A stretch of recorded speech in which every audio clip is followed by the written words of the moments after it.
نحمده ونصلي على رسوله الكريم اما بعد فاعوذ بالله من الشيطان الرجيم بسم الله الرحمن الرحيم رب اشرح لي صدري ويسر لي امري واحلل عقدة من لساني يفقهوا قولي. باب من اتاه سهم غرب فقتله، جس کے پاس اچانک تیر آ کے لگا پھر اس کو اس نے قتل کر دیا. یعنی وہ دشمن کے ساتھ نہیں لڑ رہا تھا، اچانک ہی تیر لگ گیا، اور ہو سکتا وہ تیر جو ہے وہ کسی مسلمان ہی کا ہو، جیسے کہ اس حدیث میں آتا ہے.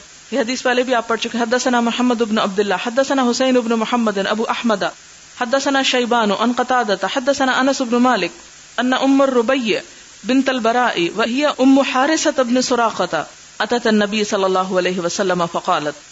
ام الربيع جو تھی وہ نبی صلی اللہ علیہ وسلم کے پاس آئیں اور کہنے لگی، یا نبی اللہ، اے اللہ کے نبی صلی اللہ علیہ وسلم، الا تحدثنی عن حارثة، کیا آپ مجھے حارثہ کے بارے میں نہیں بتائیں گے؟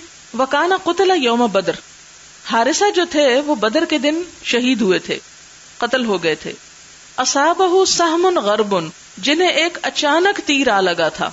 فإن کان فی الجنت صبرت، اگر تو وہ جنت میں تو میں صبر کروں گی. وإن کان غیر ذالک، اور اگر وہ کہیں اور ہے، اجتہدت علیہ فی البکا، تو میں کوئی رونے میں کسر نہ چھوڑوں گی، خوب خوب روؤں گی، یعنی ان کے جانے پر.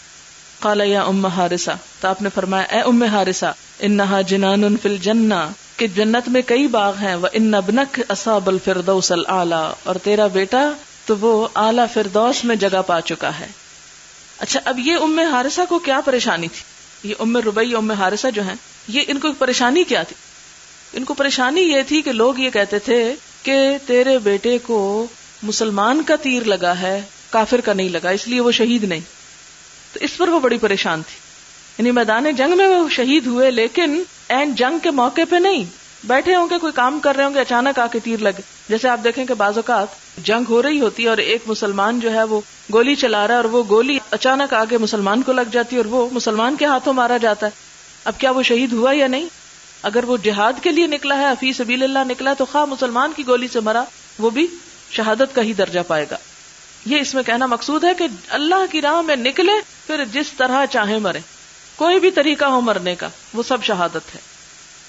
باب من قاتل لتکون کلمۃ اللہ ہی العلیٰ، جس نے جنگ اس لیے کی کہ اللہ کا کلمہ بلند ہو، اللہ کا بول بالا ہو، تو وہی اصل میں مجاہد ہے. حدثنا سفیان بن حرب حدثنا شعبۃ عن عمرو عن ابی وائل عن ابی موسیٰ رضی اللہ عنہ قال جاء رجل الى النبی صلی اللہ علیہ وسلم، ایک شخص نبی صلی اللہ علیہ وسلم کے پاس آیا. فقال الرجل يقاتل للمغنم، کہ ایک شخص جنگ کرتا ہے تاکہ غنیمت حاصل کرے. والرجل يقاتل للذکر، اور ایک شخص ذکر یعنی شہرت کے لیے جنگ کرتا ہے، لوگ اس کا ذکر کریں، اس کا نام لیں، نام وری ہو. والرجل يقاتل ليرى مكانه، اور ایک شخص اس لیے جنگ کرتا ہے تاکہ اپنا مقام بتائے، یعنی اس کا مقام ظاہر ہو کہ وہ کتنا بہادر ہے. فمن فی سبیل اللہ، ان میں اللہ کے راستے میں کون ہے؟ قال من قاتل لتكون کلمۃ اللہ ہی العلیٰ فهو فی سبیل اللہ. تو آپ صلی اللہ علیہ وسلم نے فرمایا جو کوئی اس نیت سے لڑے کہ اللہ کا بول بالا ہو، وہ اللہ کی راہ میں لڑتا ہے، نہ تو شہرت کے لیے، اور نہ ہی مال غنیمت حاصل کرنے کے لیے، اور نہ ہی ناموری اور بہادری دکھانے کے لیے. وہ جیسے اقبال نے بھی کہا تھا نا، شہادت ہے مطلوب و مقصود مومن، نہ مال غنیمت نہ کشور کشائی. اور شہادت کا مطلب حق کی گواہی دینا، کلمۃ اللہ العلیٰ. باب من اغبرت قدماہ فی سبیل اللہ، جس کے قدم اللہ کی راہ میں غبار آلود ہو جائیں. وقول اللہ تعالی، اور اللہ تعالیٰ کا فرمان ہے، ما کان لأہل المدینۃ ومن حولہم من الاعراب، اور نہ تھا جائز مدینہ والوں کے لیے اور ان کے ارد گرد جو بھی اعراب میں سے تھے، ان یتخلفوا عن رسول اللہ، کہ وہ رسول اللہ صلی اللہ علیہ وسلم کے پیچھے رہ جائیں. الی قولہ ان اللہ لا یضیع اجر المحسنین، اللہ تعالیٰ کے اس فرمان تک کہ اللہ تعالیٰ محسنین کا اجر ضائع نہیں کرتا. یہ سورۃ توبہ کی آیات ہیں. حدثنا اسحاق اخبرنا محمد بن المبارک حدثنا يحيى بن حمزة قال حدثني يزيد بن ابي مريم اخبرنا اباية بن رفاعة ابن رافع ابن خديج قال اخبرني ابو عبس وهو عبد الرحمن بن جبر ان رسول الله صلی اللہ علیہ وسلم قال، آپ نے فرمایا، مغبرت قدم عبد في سبيل الله فتمسه النار، اللہ کی راہ میں جس بندے کے پاؤں گرد آلود ہوں اس کو دوزخ کی آگ نہیں چھوئے گی. یعنی جو اللہ کے راستے میں نکلے اور پیدل چلے اور اس کے پاؤں کو مٹی لگ جائے تو وہ پاؤں جو ہیں وہ دوزخ پہ حرام ہو گئے. باب مسح الغبار عن الناس فی سبیل اللہ، اللہ کی راہ میں جن لوگوں پہ گرد پڑی ہو ان کی گرد صاف کرنا، ان کی گرد جھاڑنا. حدثنا ابراہیم ابن موسیٰ اخبرنا عبد الوہاب حدثنا خالد عن اکرمۃ ان ابن عباس قال له ولعلی ابن عبد اللہ ائتیا ابا سعید فاسمعا من حدیثہ. ابن عباس جو تھے انہوں نے اپنے بیٹے علی بن عبداللہ اور اکرمہ دونوں کو کہا کہ تم جاؤ کس کے پاس؟ ابو سعید الخدری کے پاس. فاسمعا من حدیثہ، اور ان کی حدیثیں سنو. حالانکہ خود بھی بہت بڑے عالم تھے لیکن اپنے بیٹے کو کس کے پاس بھیجا؟ ایک اور عالم کے پاس. فأتیناہ، تو ہم دونوں ان کے پاس آئے. وہو واخوہ فی حائط لہما، وہ اور ان کے بھائی جو تھے وہ اپنے باغ میں تھے. حائط کہتے ہیں نا وہ باغ جس کی دیوار بھی. یسقیانہ، ہی اپنے باغ کو پانی دے رہے تھے. فلما رآنا جاء، جب انہوں نے ہمیں دیکھا تو آ گئے. کنہوں نے؟ حضرت ابو سعید نے. فاحتبا، اپنی چادر لپیٹی. وجلسا، اور بیٹھ گئے. فقال، کہنے لگے کننا ننقل، ہم ڈھو رہے تھے. لبن المسجد، مسجد کی اینٹیں. لبنتن لبنتن، ایک ایک اینٹ کر کے. وکان عمار ینقل لبنتین، اور عمار جو تھے وہ دو دو اینٹیں ڈھو رہے تھے، دو دو اینٹیں اٹھا رہے تھے. لبنتین لبنتین. فمر بہ النبی صلی اللہ علیہ وسلم، تو نبی صلی اللہ علیہ وسلم ان کے پاس سے گزرے. ومسح عن رأسہ الغبار، اور آپ نے ان کے سر سے غبار پونچھا، یعنی محبت کی وجہ سے. وقالا، اور کہا ویح عمار، افسوس عمار پر. تقتلہ الفئۃ الباغیہ، اس کو ایک باغی گروہ قتل کر دے گا. عمار یدعوہم الی اللہ، عمار انہیں اللہ کی طرف بلائے گا. ویدعونہ الی النار، اور وہ اس کو آگ کی طرف بلائیں گے. باب الغسل بعد الحرب والغبار، لڑائی اور گرد و غبار کے بعد غسل کرنا. انسان اللہ کی راہ میں نکلے، اسے پسینہ آئے، مٹی پڑے، پھر اس کے بعد آ کے نہائے دھوئے، تو کیا یہ درست ہے یا وہ مٹی پڑی ہی رہنے دے؟ کیونکہ وہ مٹی بھی بڑی عظیم ہے. حدثنا محمد اخبرنا عبد عن ہشام ابن عروہ عن ابیہ عن عائشہ رضی اللہ عنہا ان رسول اللہ صلی اللہ علیہ وسلم، کہ نبی صلی اللہ علیہ وسلم لما رجع یوم الخندق، جب خندق کے دن واپس آئے. ووضع السلاح، اور اسلحہ رکھ دیا. واغتسل، اور غسل کیا. اس سے کیا پتہ چلتا ہے کہ آپ کا طریقہ کیا تھا کہ جہاد کرنے کے بعد واپس آ کر نہایا دھویا کرتے تھے. فأتاہ جبریل، تو فوراً جبریل علیہ السلام آگے. وقد عصب رأسہ الغبار، اور جبریل علیہ السلام جو تھے ان کے سر پر کیا تھا؟ غبار اٹا ہوا تھا، یعنی ایسے تھا جیسے امامہ باندھا ہوا. عصب کہتے ہیں نا باندھنا، یعنی وہ امامہ باندھا ہوا تھا. یعنی اتنی مٹی کی تہ چڑھ گئی تھی کہ بال نظر نہیں آ رہے تھے، اور بالکل یوں لگ رہا تھا کہ جیسے پگڑی پہنی ہوئی ہے اوپر مٹی کی. فقال وضعت السلاح، تو جبریل علیہ السلام نے کہا کہ آپ نے ہتھیار رکھ دیے. فواللہ ما وضعته، تو اللہ کی قسم میں نے تو نہیں رکھے. فقال رسول اللہ صلی اللہ علیہ وسلم فأین، تو نبی صلی اللہ علیہ وسلم نے پوچھا پھر کہاں کو جانا ہے؟ قال ہا ہنا، جبریل نے کہا وہاں. وأومأ إلى بنی قریظہ، اور انہوں نے بنو قریظہ کی طرف اشارہ کیا. قالت، کہتی ہیں، اور یہ حضرت عائشہ ہیں، فخرج الیہم رسول اللہ صلی اللہ علیہ وسلم، تو پھر نبی صلی اللہ علیہ وسلم بنو قریظہ کی طرف لڑنے کو نکلے. آپ کو یاد ہوگا سورۃ الاحزاب میں آپ یہ واقعہ تفصیل سے پڑھ چکے ہیں کہ بنو قریظہ نے بدعہدی کی تھی اور مسلمانوں کی حمایت کی بجائے آنے والے لشکروں کی حمایت کر کے ان کے ساتھ شریک ہوئے تھے. جنگ کی تو نوبت نہیں آئی تھی لیکن عہد شکنی کی تھی. اس لیے باب فضل قول اللہ تعالی، اللہ تعالیٰ کا فرمان ہے وَلَا تَحْسَبَنَّ الَّذِينَ قُتِلُوا فِي سَبِيلِ اللَّهِ أَمْوَاتًا، مت سمجھو جو لوگ اللہ کی راہ میں مارے جاتے ہیں کہ وہ مردہ ہیں. بل احیاء، بلکہ وہ تو زندہ ہیں. عند ربہم یرزقون، اپنے رب کے پاس وہ رزق دیے جاتے ہیں. فرحین بما آتاہم اللہ، خوش ہوتے ہیں اس چیز پر جو اللہ نے ان کو عطا کی. من فضلہ، اپنے فضل سے. وَيَسْتَبْشِرُونَ بِالَّذِينَ لَمْ يَلْحَقُوا بِهِمْ، اور وہ خوش ہوتے ہیں ان لوگوں کے بارے میں جو ابھی ان سے نہیں ملے. من خلفہم، ان کے پیچھے ہیں، یعنی وہ بھی اسی رستے پہ آ رہے ہیں. اللہ خوف علیہم، کہ ان کے لیے بھی کوئی خوف نہ ہوگا. ولا ہم یحزنون، اور نہ وہ غمگین ہوں گے. یعنی شہید جو ہیں وہ جنت میں پہنچ کر ان لوگوں کے بارے میں منتظر رہتے ہیں اور خوش ہوتے ہیں کہ جو انہی کے طریقے پر عمل کرتے ہوئے شہادت کے رستے پہ چل رہے ہیں. یستبشرون بنعمت من اللہ، وہ اللہ کی نعمت پر خوشیاں مناتے ہیں. وفضل، اور فضل پر. وان اللہ لا یضیع اجر المؤمنین، اور اللہ تعالیٰ مومنوں کا اجر ضائع نہیں کرتا. حدثنا اسماعیل بن عبد اللہ قال حدثني مالک عن اسحاق بن عبد اللہ بن ابی طلحہ عن انس بن مالک رضی اللہ عنہ قال دعا رسول اللہ صلی اللہ علیہ وسلم، نبی صلی اللہ علیہ وسلم نے دعا کی، یعنی بد دعا کی، علی الذین قتلوا اصحاب بئر معونۃ، ان لوگوں کے بارے میں یا ان لوگوں کے اوپر بد دعا کی کہ جنہوں نے بئر معونہ کے لوگوں کو قتل کیا تھا، 30 غداتن 30 دن تک، علی رئل و زکوان، رئل اور زکوان اور اسیہ پر، عصت اللہ و رسولہ جنہوں نے اللہ اور اس کے رسول کی نافرمانی کی. قال انس کہتے ہیں انزل فی الذین قتلوا ببئر معونہ قرآن، قرآن میں بئر معونہ کے مقتولوں کے بارے میں آیت نازل ہوئی تھی، قرأناہ جس کو ہم پڑھتے تھے، ثم نسخ بعد پھر اس کے بعد منسوخ ہو گئی. بلغوا قومنا ان قد لقینا ربنا فرضی عنا وردینا عنہ، آیت یہ تھی.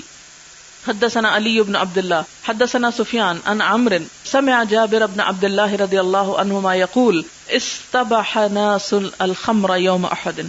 استبح صبح کی، ناسن کچھ لوگوں نے، الخمر خمر یعنی شراب پر، یوم احد احد کے دن، یعنی احد کے دن چونکہ ابھی شراب حرام نہیں ہوئی تھی تو صبح صبح کچھ لوگوں نے شراب پی. ثم قتلوا شہداء، پھر وہ شہید ہو گئے، یعنی قتل کر دیے گئے شہید ہو کر. فقیل اصل سفیان، تو سفیان سے کہا گیا من آخر ذالک اليوم، اس دن کے آخری حصے میں، قال لیس ھذا فیہ، تو کہا کہ یہ اس کے بارے میں یہ روایت نہیں ہے. کہا یہ جاتا ہے کہ یہ حضرت جابر کے جو والد تھے انہوں نے بھی شراب پی تھی اور اس کے بعد وہ شہید ہو گئے، جن کی قرض کی ادائیگی کے لیے وہ کھجوروں کا واقعہ بار بار پیچھے آپ پڑھ چکے ہیں. باب ظل الملائکۃ علی الشہید، شہید پر ملائکہ کا سایہ کرنا، یعنی شہید کی میت جب پڑی ہوتی ہے تو اس وقت اس کے اوپر ملائکہ اپنے پروں سے سایہ کیے ہوئے ہوتے ہیں. حدثنا صدقۃ ابن الفضل قال اخبرنا ابن عیینہ قال سمعت محمد بن المنکدر انه سمع جابرا يقول جیء ابی الى النبی صلی اللہ علیہ وسلم وقد مثل به. محمد بن منکدر نے جابر سے یہ حدیث سنی، جابر کہتے ہیں لائے گئے میرے والد نبی صلی اللہ علیہ وسلم کے پاس، وقد مثل به، اور ان کا بھی مسلح کیا گیا تھا، یعنی کافروں نے ان کے ناک کان وغیرہ کاٹ دیے تھے. ووضع بین یدیہ، اور آپ کو یعنی میرے والد کو حضور صلی اللہ علیہ وسلم کے سامنے رکھا گیا. فذهبت اکشف عن وجهه، تو میں گیا کہ ان کے چہرے سے کپڑا ہٹاؤں. فنہانی قومی، تو میری قوم نے مجھے روک دیا. کیوں نہیں اٹھانے دیا کپڑا؟ کیونکہ مسلح کیا ہوا تھا. فسمع صوت نائحۃ، تو آپ نے سنی آواز ایک بین کرنے والی عورت کی، چلانے والی کی. فقیل، تو کہا گیا ابنۃ عمرو، عمرو کی بیٹی ہے، او اخت عمرو، یا عمرو کی بہن ہے. فقال لم تبکی، آپ نے پوچھا کہ یہ کیوں رو رہی ہے. او لا تبکی، یا فرمایا کہ مت روئے، کیوں نہ روئے. ما زالت الملائکۃ تظلہ باجنحتها، کیونکہ فرشتے اب تک ان کے اوپر اپنے پروں سے سایہ کیے ہوئے ہیں. قلت صدقۃ افیہ حتی رفع، قال ربما قالہ. تو امام بخاری نے کہا کہ میں نے صدقہ سے پوچھا کہ اس حدیث میں یہ بھی ہے کہ جنازہ اٹھائے جانے تک، انہوں نے کہا کہ یہ بھی کہا گیا ہے کہ یہ فرشتوں کے پروں کا سایہ اس وقت تک رہا جب تک جنازہ اٹھا نہیں لیا گیا. باب تمنا المجاہد ان یرجع الی الدنیا، شہید کا تمنا کرنا کہ دنیا میں واپس لوٹ جائے. حدثنا محمد بن بشار حدثنا غندر حدثنا شعبہ قال سمعت انس بن مالک رضی اللہ عنہ عن النبی صلی اللہ علیہ وسلم قال ما احد يدخل الجنة يحب ان يرجع الى الدنيا وله ما على الارض من شيء الا الشهيد يتمنى ان يرجع الى الدنيا فيقتل 10 مرات لما يرى من الكرامة. کہ شہید کیا چاہتا ہے کہ 10 بار دنیا میں آنے کی تمنا کرتا ہے کہ اللہ کی راہ میں قتل ہو، کیونکہ جو وہ شہادت کی عزت دیکھتا ہے، وہاں پر کرامت دیکھتا ہے کہ شہید کے ساتھ جو معاملہ کیا جاتا ہے، کہ شہید کی روح جب شہید ہو کے پہنچتی ہے تو جس طرح اس کا استقبال ہوتا ہے، اس کا دل چاہتا ہے میں پھر جاؤں، پھر میرا ایسا ہی استقبال. باب الجنت تحت بارقۃ السیوف، جنت تلواروں کے چمک کے نیچے ہے. وقال المغیرۃ بن شعبہ اخبرنا نبینا صلی اللہ علیہ وسلم ان رسالت ربنا، نبی صلی اللہ علیہ وسلم نے اللہ تعالیٰ کا پیغام ہم کو پہنچایا. من قتل منا سار الی الجنہ، جو ہم میں مارا گیا وہ جنت کو پہنچ گیا. وقال عمر للنبی صلی اللہ علیہ وسلم، اور حضرت عمر نے حضور صلی اللہ علیہ وسلم سے عرض کیا الیس قتلانا فی الجنت وقتلاہم فی النار، کیا ہمارے مقتول جنت میں نہیں اور ان کے مقتول جہنم میں نہیں؟ قال بلا، تو آپ نے فرمایا جی ہاں. یہ اصل میں یہ تھا نا من قتل منا، جو بھی ہم میں سے مارا گیا، تو ہم میں سے مراد کیا ہے؟ کیا قبیلے یا مسلمان؟ کہا مسلمان مراد ہے اس سے. حدثنا عبداللہ بن محمد حدثنا معاویہ بن عمرو حدثنا ابو اسحاق عن موسى بن عقبہ عن سالم ابی النضر مولى عمر بن عبید اللہ وكان كاتبه قال كتب الیہ عبداللہ بن ابی اوفا رضی اللہ عنہما. ابو النضر کہتے ہیں کہ ان کی طرف عبداللہ بن ابی اوفا نے خط لکھا رضی اللہ عنہما. کیا خط لکھا؟ ان رسول اللہ صلی اللہ علیہ وسلم قال، کہ آپ نے فرمایا وَعْلَمُوا، لوگو جان لو، ان الجنت تحت ظلال السیوف، کہ جنت تلواروں کے سائے تلے ہے. تابعہ الاویسی عن ابن ابی الزناد عن موسیٰ بن عقبہ، یعنی جو جہاد کرے گا اور اس راستے میں مارا گیا وہ ضرور جنت میں پہنچے گا، یہ مراد تھی. لیکن آج اگر تلواریں نہیں ہیں تو جو بھی آلات حرب ہیں وہ سب اس میں شامل ہیں. باب من طلب الولد للجہاد، جس نے طلب کیا یعنی دعا کی اولاد کی جہاد کے لیے کہ یا اللہ مجھے اولاد دے تاکہ میں اسے تیرے راستے میں لگاؤں. وقال اللیث حدثني جعفر بن ربیعہ عن عبد الرحمن بن ہرمز قال سمعت ابا ہریرہ رضی اللہ عنہ، ابو ہریرہ سے یہ روایت سنتے ہیں ان رسول اللہ صلی اللہ علیہ وسلم، نبی صلی اللہ علیہ وسلم نے فرمایا قال قال سلیمان بن داؤد علیہ السلام، کہ سلیمان بن داؤد علیہ السلام نے کہا لأطوفن اللیلۃ علی 100 امرأۃ، کہ میں جاؤں گا 100 عورتوں کے پاس آج، او 99 یا 99 کے پاس، کلہن یأتی بفارس یجاہد فی سبیل اللہ، وہ سب کے سب اللہ کے راستے میں ایک مجاہد پیدا کریں گی. فقال له صاحبہ، تو ان کے دوست نے ان سے کہا قل انشاءاللہ، انشاءاللہ کہو. فلم یقل انشاءاللہ، تو انہوں نے انشاءاللہ نہ کہا. فلم تحمل منہن الا امرأۃ، تو نہ حمل ہوا ان میں سے کسی عورت کو الا امرأۃ واحدہ، مگر ایک ہی. جاءت بشق رجل، اس نے بھی ادھورا بچہ پیدا کیا. والذی نفس محمد بیدہ قال لو قال انشاءاللہ، اور قسم اس ذات کی جس کے قبضے محمد صلی اللہ علیہ وسلم کی جان ہے، اگر انہوں نے انشاءاللہ کہا ہوتا لجاہدوا فی سبیل اللہ فرسانا نجمعون، تو سب عورتوں کے بچے ہوتے اور وہ سب کے سب اللہ کے راستے میں سوار ہو کر جہاد کرتے. فرسان کہتے ہیں گھوڑے پہ سوار ہونے والے. اس زمانے میں یعنی عورتوں کے ساتھ نکاح کرنے میں قید نہ تھی. پرانے زمانے میں ایک شخص کی کئی شادیاں ہو سکتی تھیں، اور لیلہ سے مراد صرف ایک ہی رات نہیں بلکہ اس سے مراد کیا ہے کہ میں ان سب عورتوں سے چاہتا ہوں کہ میرا بیٹا پیدا ہو جو اللہ کی راہ میں جہاد کرے. باب الشجاعۃ فی الحرب والجبن، شجاعت بہادری دکھانا فی الحرب جنگ میں، والجبن اور بزدلی، یعنی لڑائی میں اگر کوئی بہادری دکھاتا ہے اور دوسرا بزدلی دکھاتا ہے تو اس کا کیا حکم ہے. حدثنا احمد بن عبد الملک بن واقد حدثنا حماد بن زید عن ثابت عن انس رضی اللہ عنہ قال کان النبی صلی اللہ علیہ وسلم احسن الناس واشجع الناس، کہ نبی صلی اللہ علیہ وسلم سب سے زیادہ خوبصورت تھے لوگوں میں سے اور سب سے زیادہ بہادر تھے. واجود الناس، سب سے زیادہ سخی تھے. ولقد فزع اہل المدینہ، ایک مرتبہ مدینہ والوں کو کچھ خوف ہوا. فکان النبی صلی اللہ علیہ وسلم سبقہم علی فرس، تو نبی صلی اللہ علیہ وسلم ایک گھوڑے پر سوار ہو کر تشریف لے گئے ان سب سے آگے. وقال وجدناہ بحرا، اور فرمانے لگے کہ ہم نے اس گھوڑے کو سمندر پایا ہے، یعنی سمندر کی طرف بہتا چلا جاتا اور کہیں بھی رکتا نہیں، اڑتا نہیں. اس سے بتانا کیا مقصود ہے کہ اللہ تعالیٰ کو بہادری پسند ہے، بزدلی پسند نہیں. اور نبی صلی اللہ علیہ وسلم کی سنت اور سیرت سے بھی ہمیں کیا پتا چلتا ہے کہ آپ سب سے زیادہ بہادر تھے اور ہر خوف خطرے کا مقابلہ کرتے تھے. حدثنا ابو الیمان اخبرنا شعیب بن الزہری قال اخبرنی عمر ابن محمد ابن جبیر ابن مطعم ان محمد ابن جبیر قال اخبرنی جبیر ابن مطعم انه بینما هو يسير مع رسول الله صلی اللہ علیہ وسلم ومعه الناس مقفله من حنین. یہ جبیر بن مطعم صحابی کہتے ہیں کہ ایک بار ایسا ہوا کہ وہ نبی صلی اللہ علیہ وسلم کے ساتھ ساتھ چل رہے تھے. یسیر مع نبی صلی اللہ علیہ وسلم ومعه الناس، اور آپ کے ساتھ اور لوگ بھی تھے. مقفله من حنین، آپ لوٹے تھے حنین سے، یعنی جنگ حنین کے بعد. فعلقه الناس، تو لوگ آپ سے چمٹ گئے. یسألونہ، آپ سے کچھ مانگنے لگے، یعنی غنیمت مانگ رہے. حتی استروه الى ثمرۃ، یہاں تک کہ کھینچ لے گئے، مجبور کیا آپ کو ایک ببول کے درخت کی طرف. فخطفت رداءہ، تو آپ کی چادر اس میں اٹک گئی. خطفہ اچکی گئی. فوقف النبی صلی اللہ علیہ وسلم، تو نبی صلی اللہ علیہ وسلم رک گئے. فقالا، تو آپ نے فرمایا آتونی ردائی، میری چادر مجھے دو. لو کان لی عدد هذه العداء نعما، اگر میرے پاس اس درخت کے کانٹوں کے برابر مویشی ہوتے لقسمته بینکم، تو تمہارے ہی درمیان ان کو تقسیم کر دیتا. ثم لا تجدونی بخیلا ولا کذوبا ولا جبانا، پھر تم مجھے بخیل اور جھوٹا اور بزدل نہ پاتے. تو یہاں آپ دیکھیں کہ تین چیزیں ساتھ ساتھ آئی ہیں، بخل، جھوٹ اور بزدلی. جس میں بخل ہوگا اس میں یہ دوسری دو صفات بھی ہوں گی. کیوں؟ بخل کیا ہوتا ہے کہ انسان خیر کو خرچ کرنے کی بجائے اپنی ہی ذات کے لیے مخصوص رکھنا چاہتا ہے مال کو. اب جب اپنی ذات کے لیے مخصوص رکھنا چاہتا ہے تو کوئی اس سے مانگنے کے لیے آتا ہے تو وہ کہتا ہے میرے پاس نہیں، تو کیا ہو گیا؟ جھوٹا ہو گیا. اور جب مال پاس ہوتا ہے تو پھر جان بھی بڑی پیاری ہو جاتی، پھر انسان اللہ کی راہ میں نہیں نکل سکتا. انسان سوچتا ہے کہ میں کیا کروں، نہ نکلوں، کہیں مارا نہ جاؤں، تو پھر اس مال کی ذمہ داری کون لے گا، یہ مال کون سنبھالے گا. تو اس سے کیا پتہ چلتا ہے کہ دنیا کی محبت، حب الدنیا رأس کل خطیئۃ، ہر خطا کی جڑ ہے. اور آپ ذرا اپنے گھروں کی طرف نظر ڈال لیں کہ جب ہمیں گھر پیارے ہو جاتے ہیں، دنیا کا مال پیارا ہو جاتا ہے، ہم یہ کہتے ہیں ہائے ہمارا برتن کو اسکریچ نہ آئے، ہائے یہ یہاں سے ٹوٹے نہ، یہ یہاں اس چیز کی چمک نہ جائے، یہاں پر داغ نہ پڑ جائے، لہٰذا ہم کام نوکروں سے نہیں کروا سکتے، خود ہی سب کچھ کریں گے، کریں خود، پھر کر کر کے تھک جاتے ہیں، گھر تو خوب چمک جاتا ہے، ہر چیز بھی بچت ہو جاتی ہے، کسی چیز کو کوئی نقصان نہیں پہنچتا، لیکن آپ کہیں کچھ نکلنے اور کرنے کے قابل نہیں رہتے۔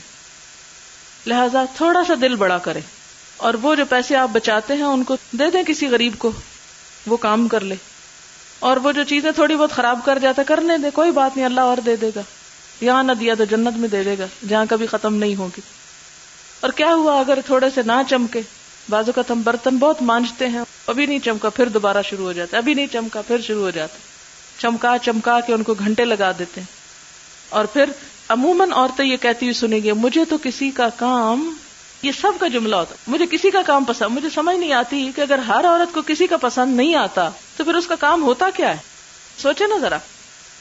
اصل میں اس نفسیات یہ ہوتی ہے کہ ہم اپنے آپ کو بڑی شے سمجھتے ہیں، جو میں ہوں وہ کوئی نہیں، جتنی میں ہنر مند ہوں، جتنی میں عقل مند ہوں، جتنی صفائی میرے ہاتھ میں ہے، جو کچھ میں کر سکتی وہ کوئی کر نہیں سکتا۔ حالانکہ نکمی سے نکمی عورت بھی تو کچھ پکا ہی لیتی ہے نا، گھر چلا ہی لیتی ہے نا، بچے پال ہی لیتی ہے نا۔ یعنی جن لوگوں کو آپ کہتے کہ مجھے ان کا کام پسند نہیں، کیا وہ زندگی کے کوئی کام نہیں کرتے؟ کرتے ہیں نا سارے۔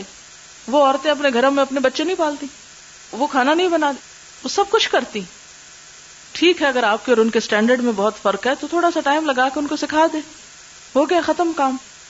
لیکن اگر آپ ساری زندگی اس عادت سے جان نہ چھڑا سکیں کہ نہیں وہ کارپٹ پہ پاؤں رکھ دیں گے، وہ باتھ روم کو لوٹے کو میلا کر دیں گے، وہ وہاں چھینٹا پڑ جائے گا، وہ معلوم نہیں کیا کیا وہموں کا شکار رہتے ہیں ہم۔ کیونکہ بہت سے لوگ کہتے ہیں نہیں ہم تو کرسچن سے بھی باتھ روم نہیں دھلواتے، بالٹی کو ہاتھ نہیں لگانے، لوٹے کو ہاتھ نہیں لگانے دے، معلوم نہیں کن کن توہمات میں پڑے ہوئے ہیں۔ تو یہ سب کیا ہے؟ یہ ایک اپنے دل کی من پسند دنیا ہے جس میں ہم رہ رہے ہیں، خود ایک خول چڑھایا ہوا اپنے اوپر۔ ٹھیک ہے اگر نہیں ہے پیسے، نہیں ہے ہمت، نہیں استطاعت، پھر اللہ تعالیٰ بھی نہیں پوچھے گا بھئی ہے ہی نہیں اس کے پاس، اس نے کہاں سے نکلنا تھا، تو پھر بھی اگر کچھ نہیں کم سے کم چمکائیں تو کم۔ میرے دادا جو تھے، بہت پرانی بات ہے، تو اس زمانے میں ابھی یا مٹی کے برتن ہوتے تھے یا پھر سلور کے ہوتے تھے، اسٹیل تو بہت بعد میں نکلا ہے، یا پھر وہ چینی وغیرہ کے ہوتے تھے۔ تو جو بہت امیر لوگ ہوتے تھے وہ چینی کے برتن استعمال کرتے تھے، جو درمیانے درجے کے لوگ تھے تو مٹی کے استعمال کرتے تھے، تو وہ سلور کا برتن نہیں لینے دیتے۔ وہ کہتے تھے کہ دھات کا برتن، یہ پیتل سلور یہ نہیں آئے گا گھر میں، چینی ہو یا مٹی وہ ٹھیک ہے لیکن سلور پیتل نہیں۔ تو اس کی میری والدہ وجہ بتاتی کہ تم عورتیں پہ سارا دن انہیں کو چمکاتے ہوئے گزارو، اور یہ کام وہ نہیں کرنے دیتے تھے۔ جب دیکھتے تھے کہ ذرا زیادہ دیر لگی ہے، بوڑھے تھے، بزرگ تھے، گھر ہی ہوتے تھے، مجھے بھی یاد اچھی طرح، جب دیکھتے تھے کہ زیادہ وقت لگے تو پیچھے پڑ جاتے تھے، چپ نہیں رہتے تھے، کہتے تھے چھوڑ دو ان ٹھیکریوں کو اور اٹھو ان سے اور کوئی اور اللہ کا ذکر کرو، کوئی اور نیک کام کو، کچھ پڑھو پڑھاؤ۔ لیکن ہمارے ہاں گھروں میں بزرگ بھی ان چیزوں کا کہاں دھیان کرتے ہیں، اور یہ تربیت بالکل ہی ختم ہو گئی، اور جس کی وجہ ہے کہ عورتیں ایک کام کو لگتی ہیں اور سارا سارا دن اسی میں گزار دیتی ہیں۔ اگر آپ مشین پہ کپڑا دھل سکتے کیوں اپنے ہاتھوں سے وقت ضائع کر رہے ہیں؟ کہتے نہیں اس میں خراب ہو جاتے ہیں۔ یعنی ہم نے اپنے وقت کی کوئی قدر و قیمت نہیں کی۔ اگر آپ اپنی زندگی پہ غور کریں، بہت سے ایسے کام ہم نے شروع کر رکھے ہیں کہ جن کی حقیقی ضرورت کوئی نہیں، ان کے بغیر بھی ہمارا گزارا ہو سکتا ہے اور ان کے بغیر بھی زندگی گزر سکتی ہے۔ ہم کیوں ایسا لباس پہنتے ہیں جس کی بہت ہی زیادہ دیکھ بھال کرنی پڑتی ہے؟ کیوں اتنی کڑھائیاں اور اتنی وہ سب کچھ کہ جس کو آپ مشین میں دھو نہ سکے؟ آپ خریدیں وہ کپڑا جو مشین میں بھی دھل جائے، یا اگر میسر ہے لوگ جو آپ کو ہاتھوں سے دھو دے تو ٹھیک ہے وہ ہاتھ سے دھو دے، لیکن خدا کے لیے اپنے وقت کو ہمیشہ بچائیں تاکہ اس وقت سے زیادہ بہتر کام کر سکے۔ چلے ٹھیک ہے عام عورتیں تو جو کرتی لیکن جو دین پڑھ گئی ہیں ان پہ تو اب ذمہ داری ہے نا کہ وہ اپنے وقت کو دین کے مزید سیکھنے اور مزید سکھانے میں صرف کریں۔ اگر ہم نے یہ کام نہ کیا تو کون کرے گا؟ نسلیں جاہل کی جاہل رہ جائیں گی، اور جو کچھ ہمارے تعلیمی اداروں میں ہو رہا ہے اور جو ہمارے معاشرے کے اندر ہو رہا ہے اور جو ہماری پرائرٹیز ہو گئی ہیں، اگر اس میں بھی ہم کام نہیں کریں گے تو ہم بالآخر انہی میں شریک ہو جائیں گے، انہی کے برابر ہو جائیں گے، اور کیا کرایا سب پانی میں پڑ جائے گا۔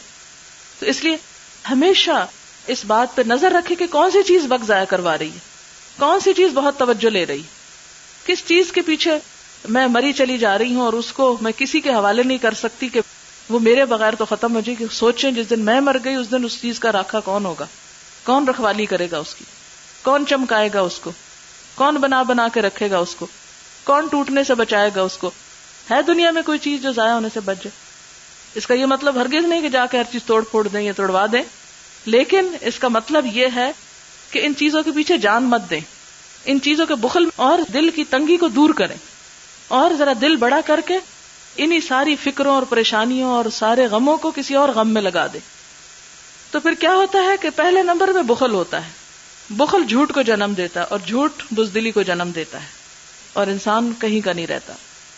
اس کے برعکس جو انسان سخی ہوتا ہے وہ سچا بھی ہوتا ہے، اور جو سچا ہوتا ہے تو سچائی دل میں انسان کی قوت پیدا کرتی، اور وہ قوت انسان کو بہادر بناتی، جرأت مند بناتی۔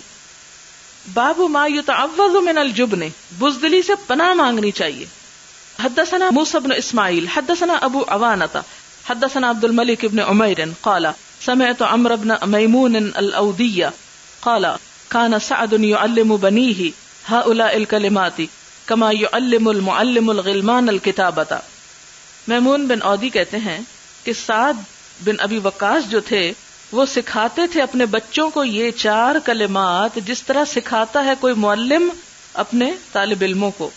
الکتابۃ لکھنا، لکھائی یعنی رائٹنگ جس طرح سکھاتا ہے کوئی استاد، اور اسے بہت کیئرفل ہوتا ہے کہ نہیں یوں نہیں الف ڈالو یوں ڈالو، یعنی بہت کیئرفلی وہ سکھاتا ہے۔ بالکل اسی طرح سے سعد بن ابی وقاص اپنے بچوں کو یہ دعا سکھاتے تھے۔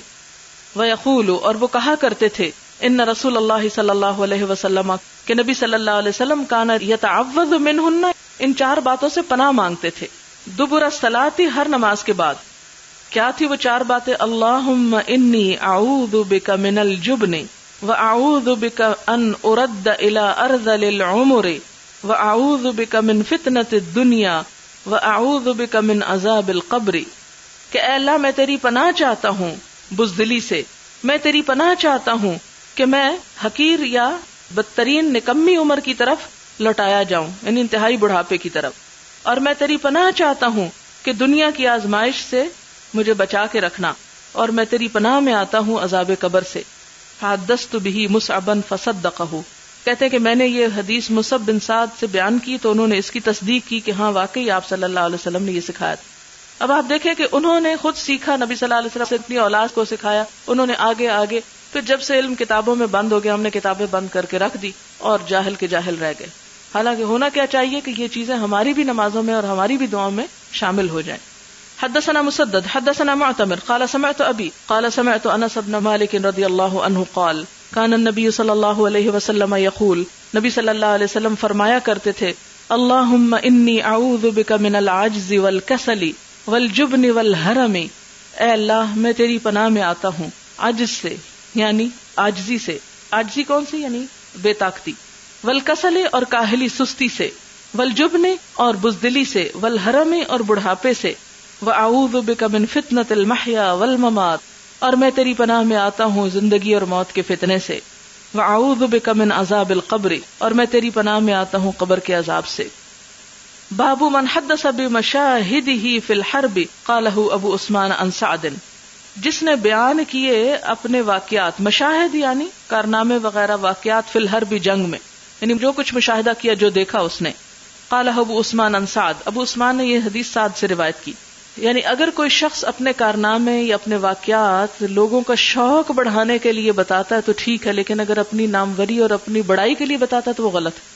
اب جیسے مثال کے طور پر بعض اوقات میں آپ کو اپنی ذاتی زندگی، اپنے تجربات میں سے کچھ بتاتی ہوں، اگر تو بتانے کا مقصد یہ ہے کہ آپ بھی اس سے سیکھیں، پھر تو ہے ثواب اور صدقہ جاریہ، لیکن اگر بتانے کا مقصد یہ ہے کہ آپ لوگوں کے دل میں میری بڑائی اور عظمت بیٹھ جائے تو یہ جو ہے اس کا کوئی فائدہ نہیں، بلکہ الٹا اس کا جرمانہ۔ حدثنا قتيبة بن سعيد حدثنا حاتم عن محمد بن يوسف عن السائب بن يزيد قال صحبت طلحة بن عبيد الله وسعدا والمقداد بن الاسود وعبد الرحمن بن عوف رضی اللہ عنہم۔ سائب بن یزید کہتے ہیں کہ میں طلحہ بن عبید اللہ، سعد بن ابی وقاص، مقداد بن اسود اور عبد الرحمن بن عوف صحابیوں کے ساتھ رہا۔ فما سمعت احدا منهم يحدث عن رسول اللہ صلی اللہ علیہ وسلم، تو میں نے نہیں سنا ان میں سے کسی کو کہ وہ حضور صلی اللہ علیہ وسلم سے حدیث بیان کرے، الا مگر انی سمعت طلحہ، میں نے صرف طلحہ سے سنا، یحدث عن یوم احد، کہ وہ احد کے دن کا حال بیان کرتے تھے۔ یعنی بعض صحابہ جو تھے وہ بعض کے مقابلے میں زیادہ احادیث بیان کیا کرتے تھے، اور بعض جو تھے وہ نہیں کرتے تھے، اور اس میں شاید اس لیے بھی کہ جو بعض کر رہے تھے وہ فرض ادا کر رہے تھے تو بعض کوئی اور کام کر رہے ہوں گے. حالانکہ آپ صلی اللہ علیہ وسلم نے کیا فرمایا، بلغوا انی ولو آیا، مجھ سے آگے پہنچاؤ چاہے ایک بات کیوں نہ ہو. اور دوسری بات یہ تھی کہ چونکہ خود نبی صلی اللہ علیہ وسلم ان لوگوں کے درمیان میں موجود تھے اور ان سب کو ان سب باتوں کا پتہ تھا، اس لیے دہرانے کی ضرورت نہیں تھی. لیکن آپ کے بعد جب آپ دنیا سے رخصت ہو گئے اور آہستہ آہستہ وہ لوگ بھی جانے لگے کہ جو ان ساری باتوں کے امین تھے، تو پھر صحابہ کرام میں سے کچھ نے اپنا اوڑھنا بچھونا سونا جاگنا اس بات کو بنا لیا کہ جو کچھ انہوں نے نبی صلی اللہ علیہ وسلم کو کرتے دیکھا اور جو بولتے سنا وہ آگے لوگوں کو پہنچایا.